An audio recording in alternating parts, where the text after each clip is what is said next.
tante preoccupazioni che vengono adesso, ci arrivano dal discorso dei dazi che incombono sulle nostre teste, che preoccupano tanti, l'automotive che è un settore trainante che è in crisi e quindi che cosa deve pensare il cittadino? Allora, cosa può fare? E voi cosa potete fare come associazione di consumatori? Intanto, per rispondere al signore giustamente che ha detto passiamo la metà del tempo a leggere le etichette, se la metà del tempo la passiamo per leggere le etichette piuttosto che bighellonare fra i 3x2, già ci stiamo avvicinando a un buon esercizio, una consapevolezza di quelle che sono le nostre capacità, no? Perché non siamo dei topi che andiamo in giro, che loro ci fanno le corsie. Sono entrato ieri sera proprio perché mi piace fare la spesa, mi rilassa, non so perché fare la spesa mi rilassa. Sono entrato e tu ti trovi davanti un muro, no? Offerte imperdibili. Ma fammi entrare, fammi vedere, fammi girare nel mondo, mi piace. No, le offerte imperdibili. 300-500 metri quadri di offerte imperdibili. Quando uno si è fatto il giro di quello ha perso la metà del tempo che ci metterebbe per leggere le etichette famose, eccetera. Perché, caro telespettatore, leggere le etichette? Perché lei è uno che ha capito da dove si va, dove si deve andare. Qual è la prima cosa che bisogna fare? Leggere le etichette significa, non è che stai cercando moglie, ti stai leggendo l'etichetta per capire se il miele arriva dalla Romania e dall'Ungheria. Sta scritto.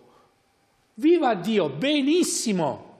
Prima non c'era neanche quello e non sapevo se il miele mio che mangio ogni mattina al cucchiaino era italiano, sardo, della Puglia, di qua, di là, o se viene dall'Ungheria, che può essere buonissimo, io non dico di no, ma almeno che io sia consapevole che se sto mangiando la piada, che non venga dalla Groenlandia che Trump si vuole comprare, ci manderanno la piada direttamente già surgelata. Allora, so cosa sto mangiando, da dove proviene, ma so anche quali sono le proprietà di questo prodotto. Perché molte volte no, noi compriamo per esempio le confetture e non sappiamo, magari uno ha il diabete, dice senza zuccheri aggiunti. Sì, mia nonna senza zuccheri aggiunti di cosa? Poi va a vedere 70 grammi di zucchero in un vasetto così. 70 grammi di zucchero. E allora? Senza zuccheri aggiunti, sì, ho capito, la frutta ha i suoi zuccheri, no? E capisco tutto. Poi dopo vedo, viene prodotto extra UE.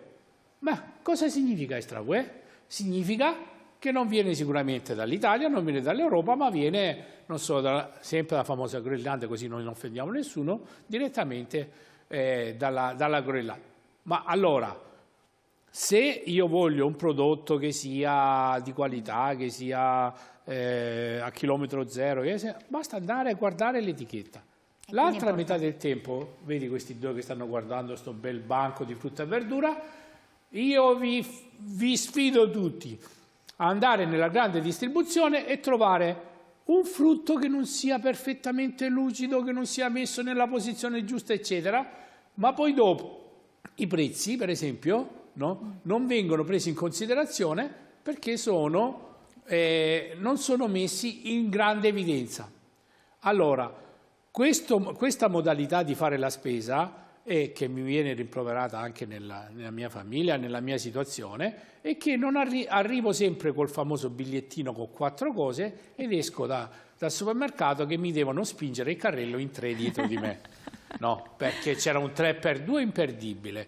Lo yogurt scadeva dopodomani, ma se ne mangio 4 in un giorno, poi dopo rimango 2 giorni a casa per evidenti brontoli intestinali. Però me lo so comprato. Ho risparmiato, ragazzi. Non mi potete dire di no. Mia madre prende una pensione di poco superiore a 600 euro, vive da sola. Se non ci fossimo noi figli, come potrebbe fare? Ecco, torniamo ai mali dei nostri giorni. Ecco, mio papà, mi ricordo che un giorno scherzando, mi ricordo mio padre perché parlava poco, però quando parlava... E allora noi ci siamo lamentati un giorno perché praticamente lui ha detto se non ci fossero noi figli per i padri. E io gli rovescio il discorso. Ai tempi miei, ogni padre aveva 4 figli, minimo, quando erano 5, 6, 7. Io sono di Lecce, meridionale, per cui 6, 7, 5, 4. E papà faceva lui i piatti della pasta e ne metteva tanta. E le porzioni erano abbondanti di pasta perché c'era quella da mangiare, non sai che mangiavamo tutta sta roba. E una volta mi ricordo che mio fratello non gli piaceva il formaggio ricotta e disse: no papà, voglio il parmigiano reggiano. E lui disse: guarda che stiamo a Lecce, dice, il parmigiano reggiano lo fanno di là a Reggio Emilia, non riesco a arrivarci per prendertelo. Era una battuta, certo. Ma la battuta era: pensa figlio mio, se non ci foste voi quanto mangerei di più io e quanto parmigiano reggiano mi sarei mangiato. Ecco, se non ci fossimo noi figli. Io penso che ai nostri genitori dobbiamo essere solo che grati. I nostri genitori, io non ce li ho più e sono veramente devastato. Elena, ne abbiamo parlato quando è morta mia madre, perché loro si sono tolti il pane di bocca per noi, no? E noi il minimo che gli possiamo dare di riconoscenza è quello di dire: siamo incazzati perché ci sono ancora delle misure per gli anziani che non tengono conto che sono stati loro nel dopoguerra a crescerci, facendo sacrifici, facendo di tutto di più, e noi dovremmo essere solo riconoscenti a queste persone e magari incazzarci di più con chi dovrebbe pensare a non dargli 600 euro di pensione, certo. Che è una vergogna. È una vergogna. Sì, ma poi, no? Anche perché io conosco, e glielo dico, conosco dei genitori che danno il loro contributo ai figli anche se prendono 600 euro. Si tolgono, certo. Non mangiano caffè e latte la sera per dargli 50 euro a nipote, sì, 30 euro a nipote. Per cui penso che sia questo un messaggio veramente di grande... di solidarietà familiare. Ho sentito parlare di un'associazione che ti aiuta nelle liste d'attesa non rispettate. Ne sapete qualcosa? Sì. Allora, innanzitutto per le liste di attesa non rispettate, anche noi associazione dei consumatori, adesso c'è Adiconsum, Federconsumatori e ADOC, che tu conosci bene, che sono Lega Consumatori, che sono rappresentate nella Regione Veneto e Casa del Consumatore, siamo in 5, che abbiamo creato anche tra di noi, come dire, un cartello per riuscire a vedere se uniformiamo una domanda tipo, no? Per quanto riguarda le liste d'attesa, per reclamare, per fare oggetto di reclamo, che poi vada a finire anche nei casi più gravi al Tribunale del Malato, quello che voi trovate negli ospedali a sinistra appena entrate. Per cui quando si trattano di liste d'attesa che effettivamente ingiustificate, chiaramente, perché se certo. Mi dico una lista d'attesa di non so perché magari sono cardiopatico, devo fare un ecocardio e là non so che ci sia tanto da ragionare. Si può ragionare sul discorso odontoiatrico perché sai devi aspettare tanti mesi. Se devo fare la mia famosa cataratta, 6 mesi per una cataratta, ma vabbè, ci vedo ancora, è questo. Però quando si tratta di fasi acute, quando si tratta di visite improrogabili, nel senso che bisogna che ci sia anche una diagnostica subito, allora sicuramente rivolgetevi. Noi nella nostra associazione adesso stiamo sperimentando questo modulo che metteremo a disposizione su internet, sui nostri, basta che uno va www.adocveneto.it, noi gli diamo già un form che lui compila, noi poi dopo questo form viene inviato all'azienda sanitaria, che sarebbe l'azienda, la Usurusei noi a Padova, e poi dopo, se ci sono i requisiti, anche va a finire al Tribunale del Malato come denuncia. Perché in alcuni casi si è verificato che c'è stato veramente, come dire, proprio, c'è stata veramente, se ne sono fregati, tra virgolette, diciamo.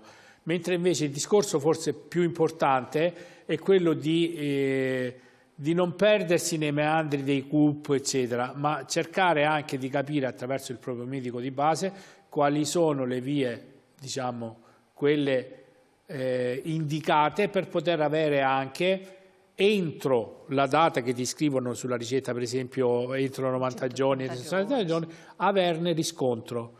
E se non funzionasse la cosa, allora si può denunciare sicuramente al Tribunale del Malato.